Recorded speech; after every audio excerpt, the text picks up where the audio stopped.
ഭാഗ്യവചനധാര ശ്രോതാക്കൾക്ക് ദൈവനാമത്തിൽ സ്നേഹവന്ദനം. യേശു ക്രിസ്തുവിൽ വിശ്വസിക്കുകയും വിശ്വാസ ജീവിതം നയിക്കുന്നു എന്ന് നാം സ്വയം വിശേഷിപ്പിക്കുന്നവരുമാണല്ലോ. എന്നാൽ നാം എപ്പോഴും മറ്റൊരാളിനേക്കാൾ ശ്രേഷ്ഠനാണെന്ന് ബോധ്യപ്പെടുത്താനുള്ള വ്യഗ്രതയിലായിരിക്കും. അതിനുവേണ്ടി എന്തും ചെയ്യുവാനും പറയാനും മടിയില്ലാത്തവരുമായിരിക്കും. ഇത് ലോകനീതിയാണ്, സ്വാർത്ഥതയുടെ അടയാളമാണ്. ഈ സ്വാർത്ഥമോഹം നമ്മെ ഐക്യതയും സ്നേഹവും ഇല്ലാത്തവരാക്കി മാറ്റുന്നു. ക്രിസ്തീയ ജീവിതം നയിക്കുന്നവർ താഴ്മയോടെ മറ്റുള്ളവരെ തന്നേക്കാൾ ശ്രേഷ്ഠനെന്ന് കരുതുന്നവരാണ്.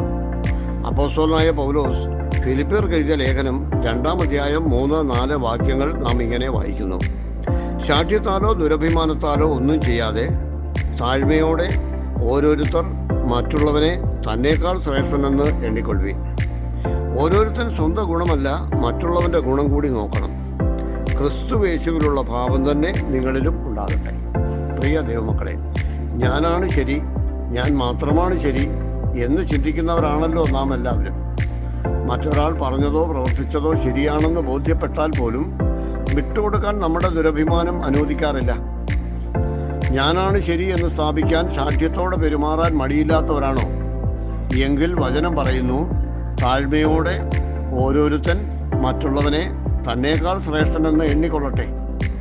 വിശ്വാസ ജീവിതത്തിന് ഈ അറിവ് അനിവാര്യമായതിനാൽ എഫേസ്യർക്ക് എഴുതിയ ലേഖനം 4-ാം അധ്യായം 2-3 വാക്യങ്ങളിലും ഈ പ്രകാരം നാം വായിക്കുന്നു: നിങ്ങളെ വിളിച്ചിരിക്കുന്ന വിളിക്ക് യോഗ്യമാം വണ്ണം പൂർണ്ണ വിനയത്തോടും സൗമ്യതയോടും ദീർഘക്ഷമയോടും കൂടെ നടക്കുകയും ആത്മാവിൻ്റെ ഐക്യത സമാധാന ബന്ധത്തിൽ കാപ്പാൻ ശ്രമിക്കുകയും ചെയ്യുകയും.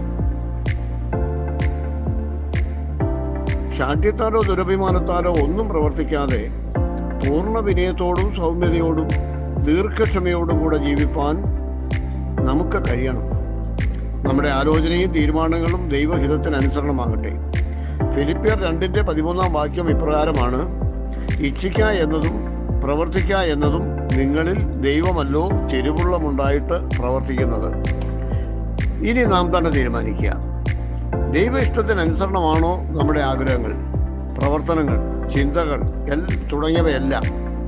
2 കൊരിന്ത്യർ 13-5 നമ്മളോടുള്ള ഒരു ചോദ്യമുണ്ട്: നിങ്ങൾ വിശ്വാസത്തിൽ ഇരിക്കുന്നുവോ എന്ന് നിങ്ങളെ തന്നെ പരീക്ഷിപ്പീൻ, നിങ്ങളെ തന്നെ ശോധന ചെയ്യുവീൻ.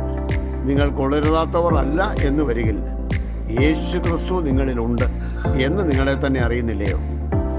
ക്രിസ്തീയ ജീവിതക്രമം നാം നമ്മെ തന്നെ ശോധന ചെയ്യുക എന്നതാണ്. യേശു ക്രിസ്തുവിനെ ഹൃദയത്തിലേക്ക് സ്വീകരിക്കുന്നതും നാം തന്നെയാണ്. വിശ്വാസത്തിൽ വളരുന്നതും നിലനിൽക്കുന്നതും നമ്മുടെ കടമയാണ്. ഇതിന് സഹായകരമായി മുന്നോട്ട് നയിക്കുന്നതിനും പഠിക്കുന്നതിനും പഠിപ്പിക്കുന്നതിനും വേണ്ടതൊക്കെയും കർത്താവ് തന്നെ മുന്നൊരുക്കി വച്ചിട്ടുണ്ട്. അത് വേണ്ടതുപോലെ ഉപയോഗപ്പെടുത്തേണ്ടതും നാം തന്നെയാണ്. പ്രിയ ദൈവമക്കളെ, വിശ്വാസ ജീവിതത്തിനനുസരണമായി ദൈവവചനം അനുസരിക്കുന്നവർ ആയിരിക്കാൻ നമുക്ക് ദൈവത്തിൽ ആശ്രയിച്ച് ജീവിക്കാം. ദൈവകൃപ എല്ലാവരോടും കൂടെ ഇരിക്കുവാനാകട്ടെ.